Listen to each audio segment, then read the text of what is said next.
আমরা ছেলেমেয়েরা একটা বিষয় নিয়ে অনেক ফাইট করি না? যে ছেলেরা মেয়েদেরকে বলে যে, "তোমরা আগে ভালো পোশাক পরিধান করো, সম্পূর্ণ ঢেকে রাখো। তোমাদের কারণে আমাদের অসুবিধা হয়।" তো মেয়েরা আবার পাল্টা অ্যাটাক দেয়, "এটা তোমাদের সমস্যা। তোমরা আগে চোখ নিচু করো, তোমরা নিচু করে চলো। এতে আমাদের কি?" তো এখানে একটা মজার বিষয় কি জানেন? আল্লাহ তাআলা কোরআনে সূরা নূরের মধ্যে এখানে ২ টা বিষয় উল্লেখ করছেন, ছেলেদের জন্য, মেয়েদের জন্য।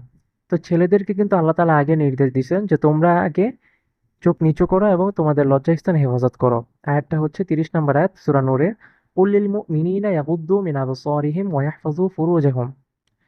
ঠিক আছে? ইয়াগুদ্দু মিন আবসারিহিম, তারা যেন, আপনি মুমিনদেরকে বলে দেন তারা যেন তাদের চোখকে হেফাজত করে, নিচু করে এবং লজ্জাস্থান হেফাজত করে। এর পরের আয়াত অন্য জায়গায় কিন্তু বলেনি।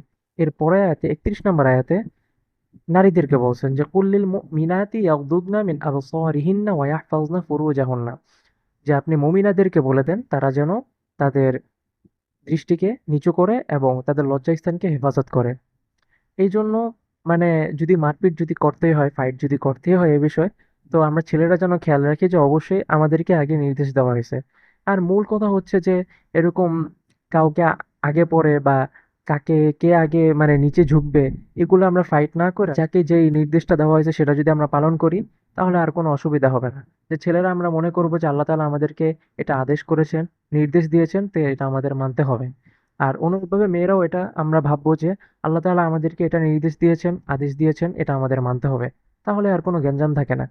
আর যদি গ্যাঞ্জাম লাগাইতে চান তাহলে ছেলেরা আগে খেয়াল রাখেন, আল্লাহ তাআলা ছেলেদেরকে আগে বলছেন যে তোমরা আগে চোখ নিচু করো এবং তোমরা লজ্জাস্থান হেফাজত করো।